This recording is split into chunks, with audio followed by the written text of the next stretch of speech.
Bienvenue dans le podcast Les Inspirés, un podcast qui s'adresse aux personnes créatives et sensibles pour les aider à dépasser la page blanche avec facilité grâce au dessin relaxant, méthode Zentangle et à l'art journaling, expression créative libre dans un carnet.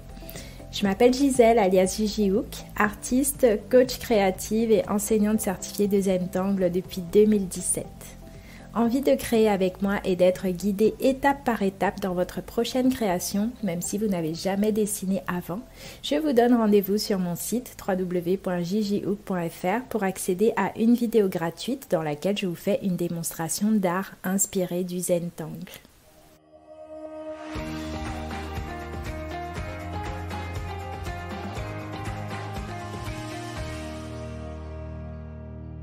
Dans cet épisode, je vais vous parler du matériel de base que vous pouvez réunir chez vous ou amener partout avec vous pour créer régulièrement des pages d'art journal ou faire de l'art inspiré du Zentangle. Donc dans l'épisode 1 de ce podcast, je vous ai parlé de la méthode Zentangle et de l'art journaling justement, pourquoi je les pratique, ce que ça m'apporte et comment vous pouvez vous aussi vous y mettre dès aujourd'hui, même si vous n'avez jamais dessiné avant. Dans cet épisode, vous avez aussi un exercice à la clé, donc je vous invite à aller écouter cet épisode numéro 1 si vous débutez. Aujourd'hui, on va vraiment se concentrer sur le matériel. On va parler matériel, donc ouvrez bien grand vos oreilles pour remplir votre trousse. J'ai décidé d'enregistrer cet épisode parce que vous êtes nombreuses à me demander régulièrement quel matériel j'utilise, quel matériel de base vous pouvez avoir chez vous pour être sûr de créer régulièrement en faisant de l'art journaling ou de l'art inspiré du Zentangle. Vous me demandez si ça prend de la place, est-ce qu'il y a besoin d'avoir beaucoup de matériel pour commencer, est-ce qu'il y a besoin d'avoir un espace dédié pour ça, etc. Donc dans cet épisode, je vais regrouper une base en fait, un matériel de base pour vous, les incontournables que j'ai toujours avec moi. Et bien sûr, vous pourrez adapter à ce que vous avez aussi. C'est juste une base que vous pouvez enrichir vraiment au maximum selon vos envies ou alors que vous pouvez laisser telle quelle pour démarrer. En tout cas, personnellement, j'ai toujours une trousse que je trimballe partout. Quand je voyage ou même quand je sors, si je sors pour plusieurs heures, que je sais que je vais avoir des moments de battement par exemple, si je vais me faire une petite balade, parfois je prends cette trousse. Donc en fait, c'est juste pour vous dire que tout peut tenir dans une trousse. Il n'y a pas besoin d'avoir énormément de matériel, de choses pour créer. Donc quand j'ai démarré, quand j'ai commencé à faire du Zentangle, à m'exprimer aussi dans un carnet, faire de l'art journaling, je vivais à la campagne en Picardie et je travaillais sur Paris. Aujourd'hui, je suis dans le sud, j'ai totalement changé de mode de vie. Mais voilà, à cette époque-là, je travaillais beaucoup et je travaillais sur Paris, donc j'avais vraiment beaucoup d'heures de transport. Parfois, j'avais jusqu'à 3 heures, voire plus de transport dans la journée. Donc, j'ai dû vite apprendre à créer à l'extérieur de chez moi. Peut-être que pour vous, c'est aussi le cas. Peut-être que vous avez beaucoup de transport, que vous êtes souvent hors de chez vous. Et dans ces cas-là, ça va être utile aussi d'avoir toujours des petites choses sur vous qui vont vous permettre de créer, de prendre 5-10 minutes par-ci, par-là pour créer. C'est totalement possible en tout cas. Donc, il n'y a pas besoin d'avoir un atelier spécial, d'être chez soi tout le temps pour pouvoir créer. Donc il n'y a pas besoin d'avoir un atelier spécial, d'être absolument présent chez soi pour créer. Vous allez voir qu'on peut le faire vraiment de n'importe où avec ces méthodes-là qui sont quand même assez simples et accessibles pour le coup. Donc personnellement, je n'ai pas d'atelier, je n'en ai plus. Quand j'ai commencé à créer, il y a quelques années, j'habitais dans une grande maison, j'avais une pièce exprès pour créer. Et j'avais une pièce avec plein de choses, tout plein de matériel. Je me suis rendu compte au fil du temps que franchement, j'en utilisais très peu. Et donc, j'ai déménagé depuis. Aujourd'hui, je vis dans une maison en ville dans laquelle je me plais beaucoup et où au final, je n'ai pas de pièce spéciale pour créer. Je crée dans un coin de bureau. tout simplement. J'ai juste un petit bureau avec 2 tiroirs là. D'ailleurs, je suis à mon bureau en train d'enregistrer ce podcast. Sur ma droite, j'ai une mini étagère, une espèce de petite étagère qui allait avec ce bureau justement. Où j'ai quoi? Je regarde, j'ai 4 étagères dessus. Où là, voilà, c'est ici qu'on peut trouver le plus gros de mon matériel en fait. Dans mes tiroirs, j'ai des petits carrés de papier, plein de petits papiers Zentangle. C'est des papiers qui prennent pas de place en fait au final. Ça tient là juste dans un tiroir. Sur ma droite, avec l'étagère, là j'ai pas mal de feutres, des crayons de couleur, des encres, des scotch, masking tape, quelques pinceaux. Et voilà, et j'ai cette fameuse trousse là que je partage avec vous, là, que je vais partager avec vous dans cet épisode. Et c'est tout. Au final, j'aime beaucoup peindre aussi sur toile, notamment avec de la peinture acrylique. Donc j'ai un gros sac avec des peintures acryliques à l'intérieur, mais que je range en fait régulièrement dans un placard. Donc quand je décide de peindre, je sors simplement ce sac-là et mes peintures. Je peins, je sors des toiles aussi. Je peins, et quand j'ai fini, je range. Donc j'aime beaucoup fonctionner comme ça parce que je me suis rendu compte au fil du temps que de laisser sortir le matériel comme ça tout le temps, moi, ça pouvait me créer un blocage. Parfois, ça me donnait l'impression que je devais absolument avoir terminé ce que j'avais commencé. Par exemple, si je démarrais une toile et qu'il y avait plein de peintures qui étaient là, bah parfois ça arrive en fait qu'on commence un projet et au bout d'un moment, on n'a pas forcément envie de le continuer. On sent que c'est le moment de le laisser un peu reposer et d'y revenir peut-être quelques jours après, voire quelques semaines après. Et le fait d'avoir tout sorti comme ça me mettait un peu dans une énergie où je me disais, mais mince, il faut absolument que j'avance. Et si je dois avancer, il faut que ce soit dans l'énergie du matériel qui est là devant moi, alors que c'est peut-être pas ce dont j'avais envie. Donc le fait de ranger comme ça régulièrement, sortir mes peintures et me dire, bon ça y est, j'ai fini de peindre, maintenant je remets dans les placards, je remets dans les tiroirs ce qu'il faut, toujours pour avoir quand même un espace dégagé. Bah, moi, je me suis rendu compte que ça m'a donné plus de sensation de liberté en fait. Je me sentais plus libre, je me sens plus libre aujourd'hui parce que même si j'ai pas fini le projet sur lequel j'étais en train de travailler hier, bah c'est pas grave, il est toujours là, il attendra. Et là aujourd'hui, c'est comme si je pouvais repartir de zéro à chaque fois, de me dire ok, alors aujourd'hui je suis dans quelle énergie là, qu'est-ce que j'ai envie de faire. Et là je sors un support, un carnet, un carré de papier ou autre, et je m'amuse avec ça à ce moment précis. Ah oui, et je vous ai pas mentionné aussi que bah forcément, par contre, j'ai beaucoup de carnets, vu que ça fait des années que je pratique et que mes carnets, je ne m'en suis jamais séparée, je ne compte pas le faire parce que ça me fait du bien de les feuilleter, de voir mes avancées en fait au fil du temps. Et donc ces carnets-là, ils sont dans mon salon, dans la bibliothèque en fait, dans une bibliothèque où j'ai mes livres et mes carnets et ceux de mes enfants.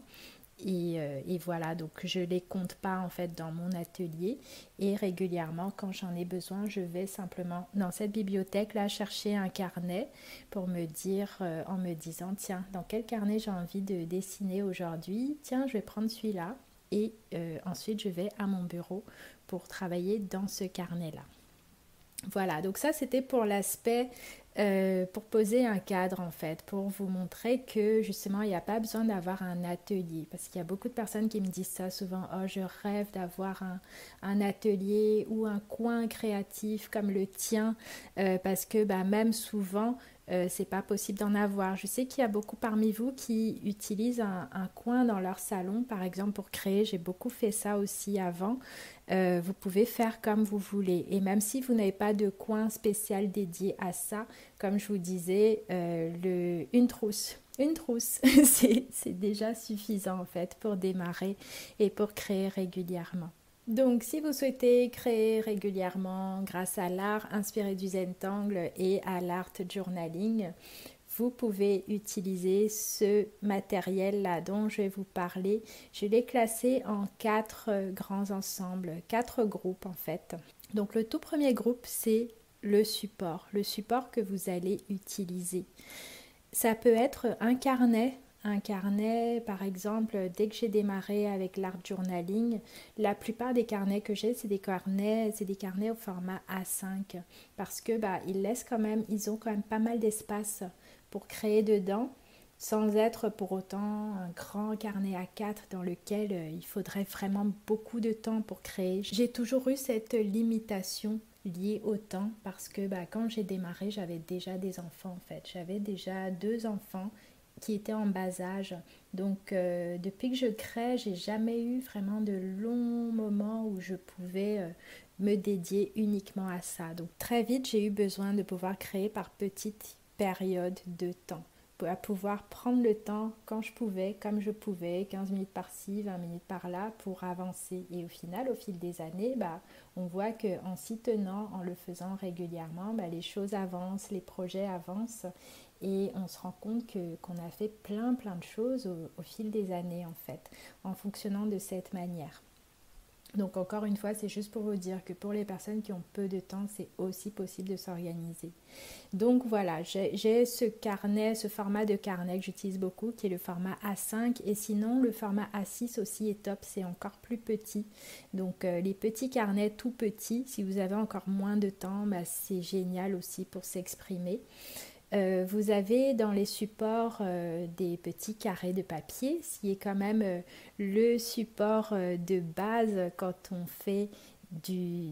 on pratique la méthode Zentangle. Donc ça peut être des carrés de papier, des papiers ronds par exemple, différents types de supports. Ça peut bien sûr être des toiles si vous aimez créer sur toile ou autre. Mais en tout cas dans ce premier groupe-là, ce premier groupe de matériel, si vous deviez avoir une seule chose, si vous deviez choisir une seule chose, je vous inviterais à choisir un carnet. Un carnet par exemple format A5 ou A6. Avec des feuilles relativement épaisses et à grains, des feuilles qui aient quand même un petit peu de grains, qui ne soient pas trop lisses, même si on crée quand même aussi très bien. Je m'amuse aussi souvent avec des carnets qui ont des feuilles lisses.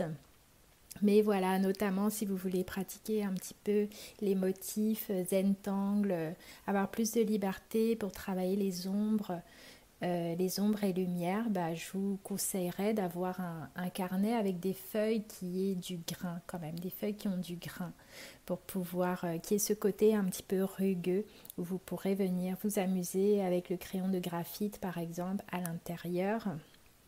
Ou alors bien sûr avoir des petits carrés de papier officiels Zentangle. La marque Zentangle, ils en vendent du très joli papier que j'utilise. Je ne touche aucune commission sur la vente de ces papiers-là. C'est juste que depuis que je les ai découverts, je les adore et j'utilise que ça. Et ils ont un certain prix, mais c'est vrai que c'est vraiment de la super qualité comme papier. Donc vous pouvez aussi vous faire ce plaisir-là. Et en tout cas, bien sûr, si vous ne pouvez avoir qu'une chose là aujourd'hui, je vous inviterai à vous choisir un carnet. Donc un carnet du coup que vous pouvez aussi trimballer partout avec vous, dans lequel vous pouvez travailler quand vous êtes chez vous, mais aussi que vous pouvez amener avec vous à l'extérieur pour créer dedans quand vous avez un petit peu de temps, quand vous êtes dans une salle d'attente par exemple pendant 15 minutes ou à l'extérieur ou en balade ou en pause quelque part. Maintenant, dans la deuxième catégorie de matériel, il va vous falloir quelque chose pour faire des traits. Parce que en Zentangle, en art inspiré du Zentangle, on dessine beaucoup de motifs. C'est quand même une matière première intéressante avec laquelle on explore beaucoup, on s'amuse beaucoup. C'est un moyen d'expression vraiment très dense et riche. Donc c'est pour ça que je vous inviterai à avoir des feutres. Donc au moins un feutre. Si vous deviez avoir une seule chose, ça serait un feutre noir. Un feutre de précision noire résistant à l'eau.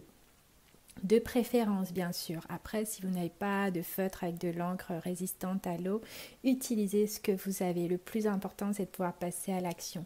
Mais un feutre noir avec des traits assez fins, donc un feutre de précision. Il y a une marque que j'aime beaucoup qui est la marque Pigma Micron.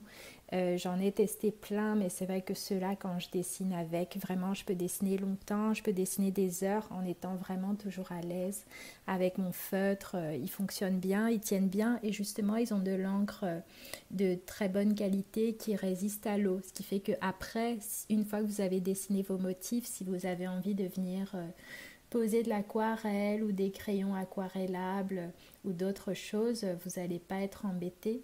Ça ne va pas bouger normalement. Voilà, donc si vous deviez avoir qu'une seule chose, je vous conseillerais ça, un feutre de précision noir, par exemple un 0,5, donc pas trop fin, surtout si vous travaillez dans un carnet au format A5, vous pouvez prendre des références, oui c'est ça, une taille à peu près 0,5, où il y a le Pigma Micron PN par exemple que j'utilise beaucoup, dont la taille est équivalente à peu près au 0,5. La mine est vraiment résistante, la pointe, j'aime beaucoup.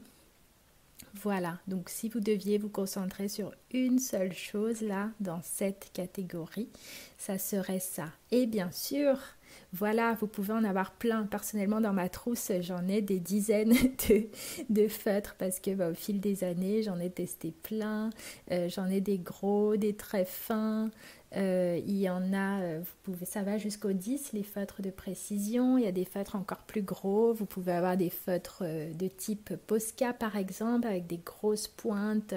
Là, c'est pour d'autres choses, bien sûr, mais on peut s'amuser en fait avec différentes tailles de feutres, différentes couleurs de feutres.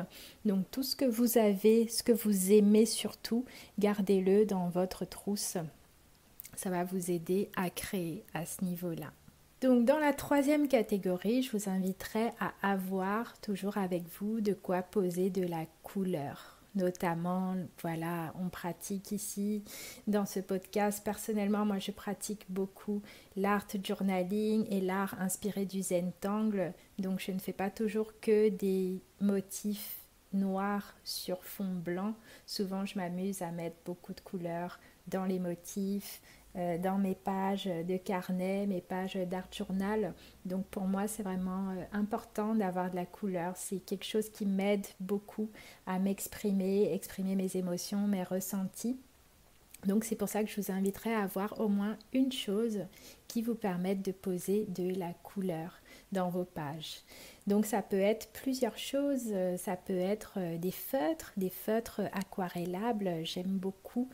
Des crayons de couleur, par exemple, j'utilise parfois pour mes motifs des crayons de couleur Derwent Inktense, mais il y a plein de marques qui sont très très bien aussi. J'aime beaucoup ceux-là parce qu'ils ont des belles couleurs vives. Voilà, des crayons de couleur, vous pouvez aussi utiliser des pastels, des craies néocolores par exemple, les craies néocolores 2 qui peuvent se diluer à l'eau, se mélanger entre elles sur le papier. Vous avez aussi les pastels à l'huile, les pastels secs. Bon, eux, ils nécessitent d'avoir quand même du fixatif, donc tout de suite, ça fait grossir la trousse. Mais vous pouvez vous limiter, par exemple, à ça, des craies néocolores, par exemple, ou des crayons de couleur, ou des feutres épais. On en a parlé, les feutres de type Posca, par exemple, de différentes couleurs. Après, si vous êtes chez vous, là, vous pouvez aussi utiliser des peintures acryliques, par exemple. J'en utilise beaucoup dans mes carnets d'art journal. Mais bon, voilà. Par contre, ça tâche. Parfois, il faut un peu plus d'espace. Donc, c'est pas évident à travailler quand on est à l'extérieur. Mais par exemple, pourquoi pas de l'aquarelle. Ça existe en petits godets que vous pouvez aussi amener à l'extérieur si vous le souhaitez. Si vous avez des papiers suffisamment épais dans vos carnets. Ça peut être des encres liquides par exemple ou des encres en spray. Mais en tout cas, voilà, quelque chose qui vous permette d'utiliser de la couleur. Et si vous devez sortir par exemple avec votre trousse, donc prendre quelque chose qui soit facile à utiliser. Donc si vous deviez avoir une seule chose pour démarrer par exemple, je vous conseillerais par exemple des crayons de couleur aquarellables, ça fonctionne bien partout, c'est assez pratique. Et pourquoi pas, si vous êtes dehors, un petit pinceau à réserve d'eau, ça c'est pratique comme ça, même si vous n'avez pas d'eau à côté de vous, vous pouvez quand même venir diluer vos crayons de couleur avec votre eau. Donc il y a ça, ou sinon, comme je vous disais, les craies Neocolor 2 que j'aime vraiment beaucoup parce qu'elles ont des très très jolies couleurs et c'est assez facile à utiliser. Voilà, donc pour cette troisième catégorie-là, au niveau de la couleur, si vous deviez avoir une seule chose, je vous proposerais des crayons de couleur aquarellables ou des craies aquarellables Neocolor 2 par exemple. C'est des choses que j'utilise beaucoup, donc c'est pour ça que je vous les conseille, mais bien sûr, ce n'est pas une liste exhaustive. Prenez avant tout quelque chose qui vous plaît, avec lequel vous adorez poser de la couleur, qui vous anime en fait, que quand vous les regardez, vous sentez des petits papillons dans votre ventre et une envie forte de les utiliser. C'est ça le plus important en fait. Voilà, pour votre matériel. Alors, la quatrième catégorie que j'ai répertoriée là pour vous au niveau du matériel, c'est ce que j'aime appeler les accessoires, les plus, on va dire. Donc, c'est tout ce qui vient en plus et que vous adorez. Ça peut être des petits tampons avec des formes sympas que vous aimez beaucoup, des pochoirs, des rubans, du masking tape par exemple, c'est ces jolis scotch colorés là qu'on peut trouver souvent dans les magasins de loisirs créatifs ou dans les grandes surfaces rayons papeterie. Ça peut être du tissu, de la dentelle, toutes ces petites choses en plus qui vous parlent, qui vous plaisent, des collages. Vous pouvez avoir, chez moi j'ai une pochette en fait, une pochette transparente, c'est exactement en fait un sac congélation que j'ai. Donc c'est transparent, ça me permet de voir ce qu'il y a à l'intérieur et dedans j'aime bien venir y glisser des petits papiers au fil de mes balades, au fil des magazines que je feuillette, s'il y a des phrases qui me parlent, des images que j'aime, des couleurs qui m'attirent, je déchire en fait dans ces magazines-là. Donc, c'est des magazines que j'ai achetés, bien sûr. Je ne vais pas dans les magasins comme ça arracher, arracher les choses. Mais voilà, tout ce qui me plaît. Parfois, ça peut être des prospectus aussi que vous pouvez trouver quand vous sortez en médiathèque ou dans des cafés. Tout ce qui visuellement vous plaît, vous attire, quoi. Ça peut être des photos ou même des anciens dessins que vous avez faits sur petit format et que vous aimeriez réutiliser pour les coller quelque part. Donc vous pouvez réunir tout ça dans une petite boîte, dans un petit sachet par exemple. Et comme ça, là, vous pouvez venir piocher des choses selon vos humeurs, selon vos envies pour habiller vos pages et vos créations. Et ce matériel de base là, vous pouvez vraiment l'amener partout avec vous. Ça ne prend pas de place. Il y a 2 ans, j'ai fait un voyage. Je suis partie seule avec mes 3 enfants à Bali. On est resté 2 mois là-bas. Et voilà, bon, inutile de vous dire à quel point c'était vraiment un très beau voyage qui m'a beaucoup transformée et eux aussi. Et voilà, et donc j'avais une valise pour 4. Une valise pour 4 pour 2 mois. Donc c'est pour vous dire à quel point il fallait vraiment faire des choix et ne pas s'encombrer pour rien. Et dedans il y avait des couches d'ailleurs parce que ma dernière était très petite. Donc ça aussi ça prend de la place. Et j'ai pu quand même ramener un petit carnet et une trousse, la fameuse trousse dont je vous parle, où dedans il y avait tous ces petits éléments de base là dont je vous ai parlé dans cet épisode. Et en fait, c'est super d'avoir juste ça aussi parce que vraiment ça aide niveau créativité. Quand on n'a pas tout ce qu'il nous faut sous la main, quand on n'a pas des tonnes de matériel autour de nous, ça nous force à être plus créatifs, à nous exprimer autrement, à trouver des moyens dans tous les cas d'exprimer ce qu'on ressent avec ce qu'on a, et on se retrouve à faire finalement des créations qu'on n'aurait peut-être jamais faites si on n'avait pas été dans ces conditions où on a juste le minimum en fait pour créer.